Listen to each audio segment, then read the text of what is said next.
Result পরিবর্তন করে দেওয়ার নাম করে হাজার হাজার টাকা, লাখ লাখ টাকা হাতে নিচ্ছে প্রতারক চক্র। টাকা দিয়ে কি সত্যি রেজাল্ট পরিবর্তন করা যায়?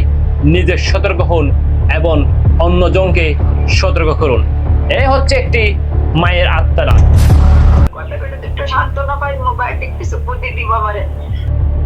মেয়ে সন্তানের রেজাল্ট খারাপ হয়েছে এমন হওয়াটাই স্বাভাবিক।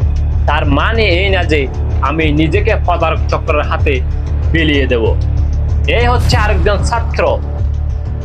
প্রতারক চক্র এবং তার মধ্যে একটা কন্টাক্ট হয়, কথোপকথন হয়।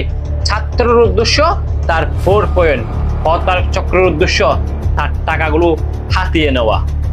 এক পর্যায়ে প্রতারক চক্র তাকে একটি ডেমো রেজাল্ট তৈরি করে দেয়, যেটা কিনা যারা একটু এডিট পারো এবং এআই ভালো ব্যবহার করতে পারো তারা এরকম রেজাল্ট তৈরি করতে পারবে।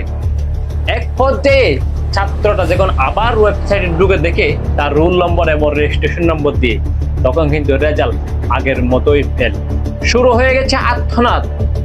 এই হচ্ছে আরেকজন ছাত্রী যে কিনা 20,000 টাকা বিলিয়ে দিয়েছে প্রতারক চক্রের হাতে।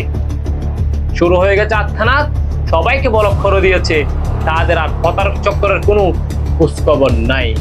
না জানি আরো কত ছাত্র ছাত্রী শিক্ষার্থীরা এভাবে প্রতারক চক্রের হাতে নিজেকে বিলিয়ে দিয়েছে। টাকা দিয়ে কি সত্যি রেজাল্ট পরিবর্তন করা যায়? কথাগুলো ভালো করে মাথার মধ্যে চেক করো এবং ভিডিওটা শেয়ার করো, অন্যজনকে সতর্ক করো। এই যে তুমি যে ফেল করছো, একটা বিষয়ে 2টা বিষয়ে ফেল করছো, তুমি কি তাদের ফেল গেছে যে নম্বরগুলো তুমি দেখতে পাচ্ছ? পারো নাই। ওই নম্বরের জন্য ফেল গেছো তুমি দেখতে পাচ্ছ? পারো নাই। কিন্তু তোমার শিক্ষক কিন্তু তুমি কোন বিষয়ে, তোমার শিক্ষকের কাছে একটা আলাদা ওয়েবসাইট আছে, সেখানে কিন্তু তারা দেখতে পারবে তুমি কত নম্বরের জন্য ফেল গিয়েছো, তুমি কত নম্বরের জন্য পাস করো নাই। যারা বোর্ডের কর্মকর্তা আছে, তোমার শিক্ষক কর্মকর্তাদের ছাত্র সন্তান, তাদের সন্তানেরা অনেকেই দেখবা 4 পয়েন্ট, অনেকে 3 পয়েন্ট, আবার অনেকেই ফেল করছে। তারা কিন্তু তোমাদের চেয়ে অনেকটাই শক্তিশালী, অনেকটাই ক্ষমতাবান। যদি টাকা দিয়ে সত্যি রেজাল্ট পরিবর্তন করা যেত, তাদের সন্তান কি ফেল যেত? তাদের সন্তানকে 3 পয়েন্ট পেত না? লাখ লাখ টাকা খরচ হলো তাদেরকে জিপিএ 5 এনে দিত। তোমরা এখন অনেক বড় হয়েছ, তোমাদেরকে সত্য মিথ্যা যাচাই করা উচিত, লিগ্যাল কোনটা আনলিগ্যাল কোনটা বোঝা উচিত।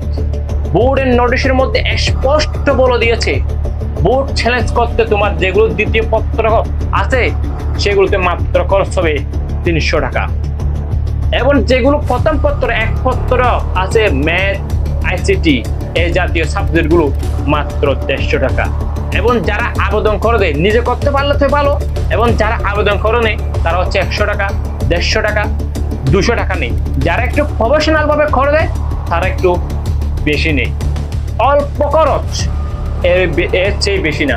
এই অল্প খরচের মধ্যে তোমার যদি মনে হয় যে আমি যদি বোর্ড চ্যালেঞ্জ করি আমার রেজাল্ট পরিবর্তন হবে, কেননা আমি খাতায় লিখছি, আমার এমসিকিউ বরাবর হচ্ছে, আমার সিকিউতে রাইটিং খুব ভালো হয়েছে, তারপর আমার রেজাল্ট খারাপ হচ্ছে, তুমি বোর্ড চ্যালেঞ্জ করো, 100% তোমার রেজাল্ট পরিবর্তন হবে।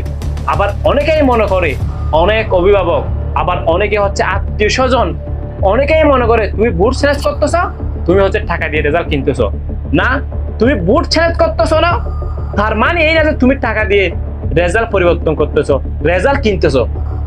তুমি বোর্ড চ্যালেঞ্জ করতেছো, তোমার প্রাপ্যটা তুমি নিতেছো, তুমি খাতার মধ্যে যাই লেখছো তাই পাবা। তার মানে এই না যে তুমি বোর্ড চ্যালেঞ্জ করতেছো, টাকা দিয়ে রেজাল্ট কিনতেছো। তোমার রোল নম্বর ভুল হতে পারে, রেজিস্ট্রেশন নম্বর ভুল হতে পারে, বোর্ড কর্মকর্তাদের কম্পিউটার টাইপ করার সময় ভুল হতে পারে, শিক্ষকদের নাম্বার দিতে ভুল হতে পারে। এই যে ভুলগুলো হয়েছে তাদের, এগুলো সংশোধন করেই কিন্তু তোমাদেরকে রেজাল্টটা দেবে তারা। হ্যাঁ, প্রতি বছরে ভুল হয়, প্রতি বছরই বোর্ড চ্যালেঞ্জ করলে রেজাল্ট পরিবর্তন হয়, এবছরও আরো বেশি হবে। কেননা আমাদের মিলন স্যার বলছে এবছর 5 ভাবেই কিন্তু খাতাগুলো মূল্যায়ন করা হবে। অনেক শিক্ষকে কি করছে, তোমার হচ্ছে স্টেপ বাই স্টেপ নম্বর দেয় নাই। মিলন স্যার কিন্তু বলে দিয়েছে স্টেপ বাই স্টেপ নাম্বার দিতে। স্টেপ বাই স্টেপ নাম্বার আবার কি? দেখো, তুমি একটা ম্যাথ, আমি ম্যাথ দিয়ে উদাহরণ দিচ্ছি, সব শ্রেণী এরকম, সব খাতায় এরকম, আমি ম্যাথ দিয়ে উদাহরণ দিচ্ছি জাস্ট।